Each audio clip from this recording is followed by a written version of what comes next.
I might feel a little guilty about this one because, as you know, we've been talking to a former player each Monday, just getting their insight on the past week and what's to come.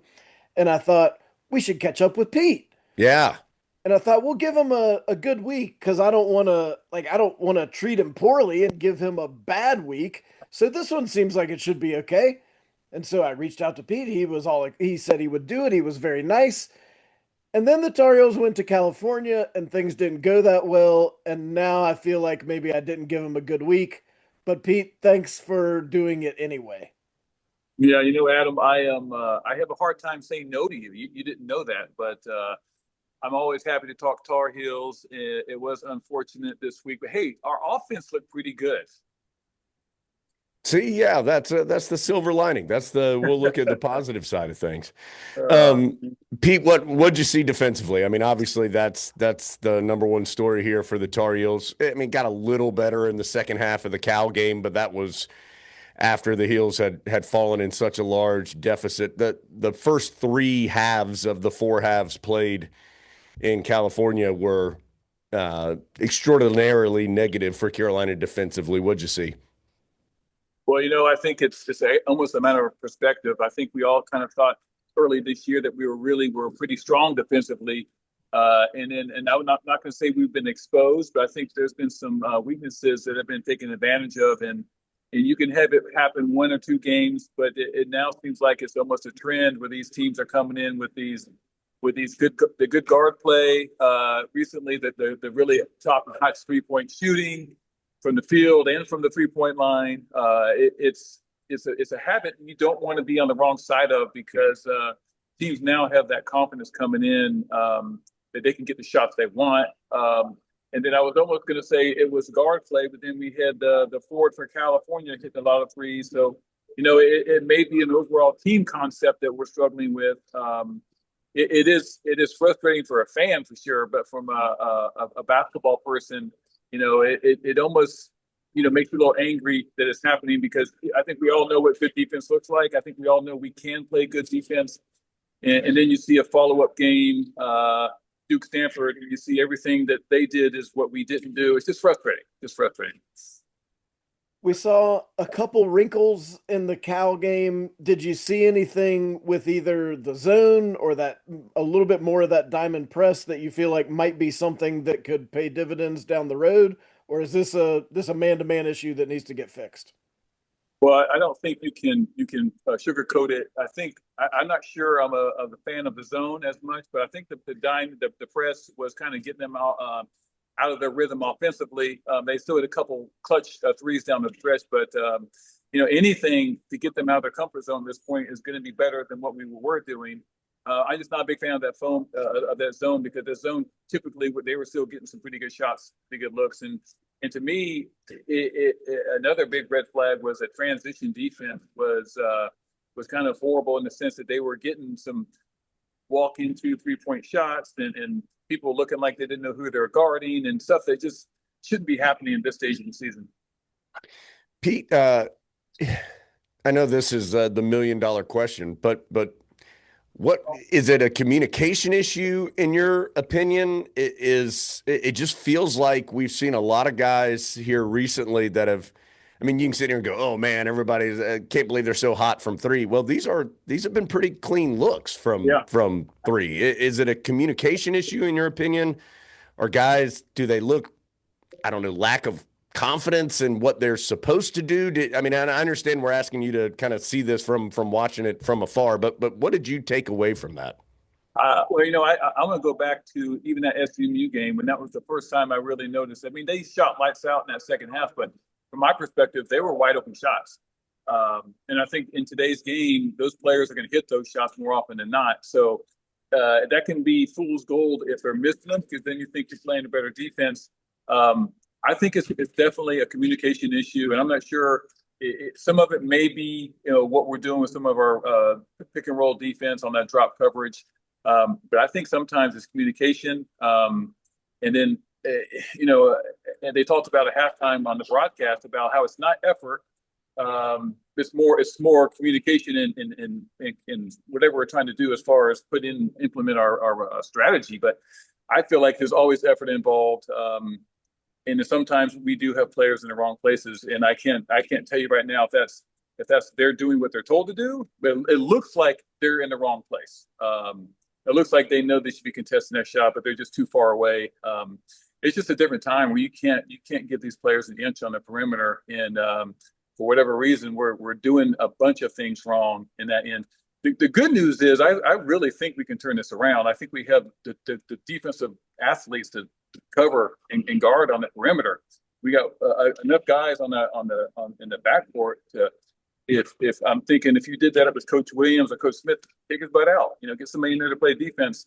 As I said, our offense has been shooting pretty well, and I think we can win with that offense if we pick up our defense. And if it takes some guys getting benched, I got no problem with that. And I think for the better of the team, I think those guys will compete harder if they know that's on the line.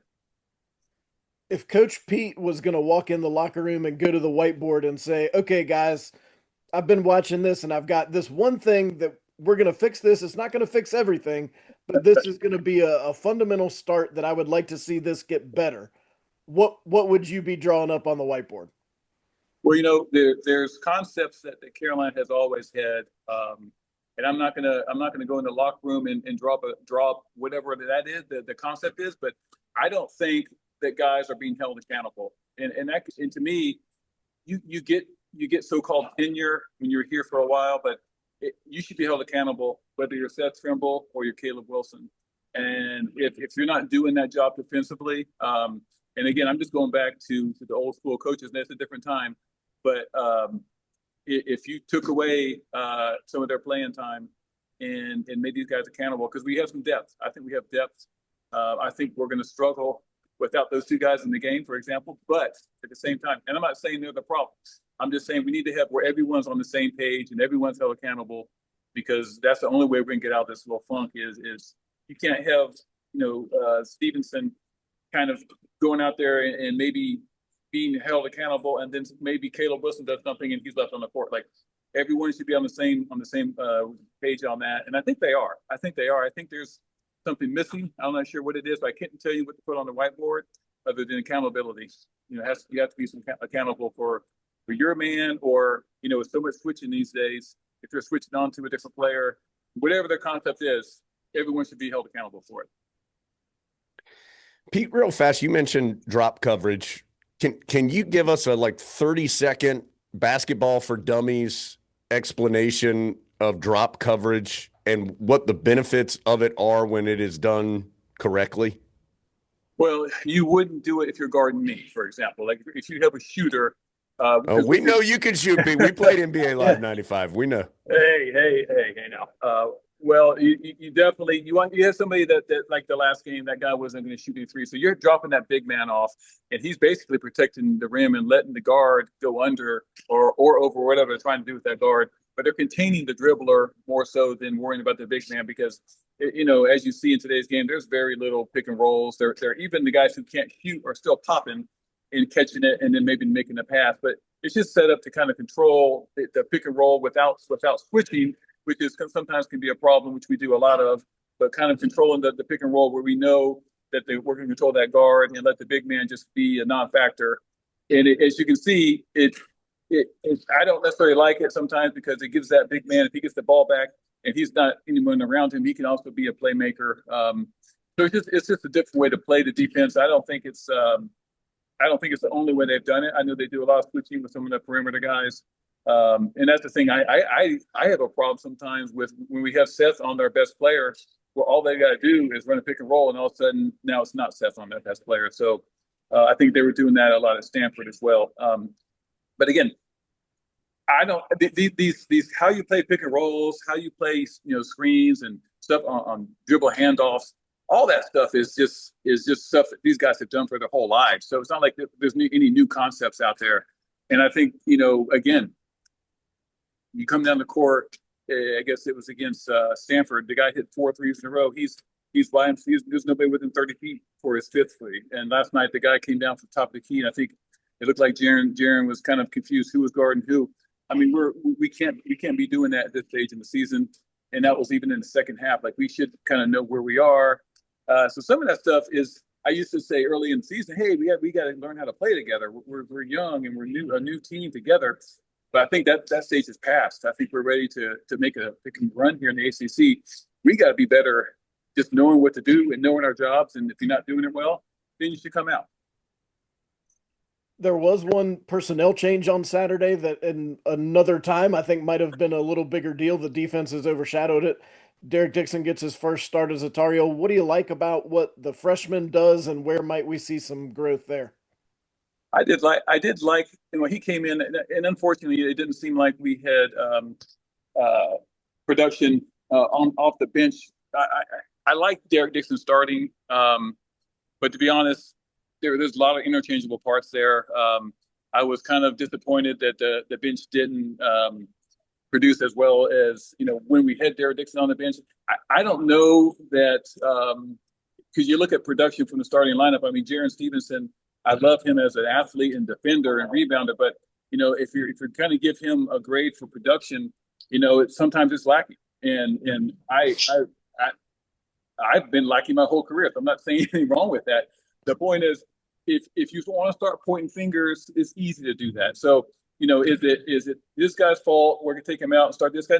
None of that is leading to us losing these games. And again, to me, that's offensive based. Now, I'm not in the practices as much as you guys. I don't know if we're talking more on the defensive end with that switch, with that change of position. But I like Derek Dixon coming off the bench. I like Derek Dixon starting. I like multiple starting lineups. I like the way Luka played last game. Some of these guys can be more consistent offensively, but also defensively. We have potential. Again, being very deep in that backcourt should be a blessing. And right now, it's more of two guys are playing well, three guys aren't, and that kind of thing. We need all those guys to be on the same page at the same time. So Pete, Carolina now, this stretch continues where they do play at home on Wednesday against Notre Dame, but then back-to-back road games after that against Virginia and Georgia Tech. What in your mind here in the short term, next week and a half, what are a couple things that, in your opinion, need to happen for Carolina to start taking some steps to where they want to be? Well, consistency. I think, I do go on to the social media just to hear who we're firing and who we're benching. And I think because it's kind of funny to me because from my perspective, it's either we're shooting bad or not doing this, or it's coaching, but our offense, I think, has been pretty good lately, pretty consistent. I do like our perimeter shooting, the shots we're getting, especially. I love our big men down low. But I'm not. That point is, I don't want to change anything from that perspective. I think this focus has to be on what are we going to do defensively? Who are we going to be as a team? Are we going to allow teams to shoot 50%? I mean, that's and from the 3-point line as well. That's you won't finish in the top half of the ACC if that continues. So what I want to see of the next week or two is how we shore up that defense, and that's how you're going to see that as a fan. It's not wins or losses. I think it's going to be what kind of shots are they getting, and if they get wide open shots and they miss them, that's not a good thing. That's still not good defense. So looking for cover shots, forced shots, tough shots, and getting back and matching up and kind of just playing with that fire. It's not quantified. You can't quantify that as a win and a loss. But I think you can watch a game and know that team was fighting and engaged. And again, I didn't see that. I haven't seen it recently. I've seen it for spurts. You can't go in any game and be down that big at the half and claw back and have a chance to win. That can't be a regular thing. So I think we have that fire. And again, maybe more of that trapping press defense, and maybe some run and jump, something in the half court just to get guys kind of moving might help. But I think you're going to see it, maybe not in the box score, but you'll see it if you're watching the game. Just how we compete and how much we challenge shots.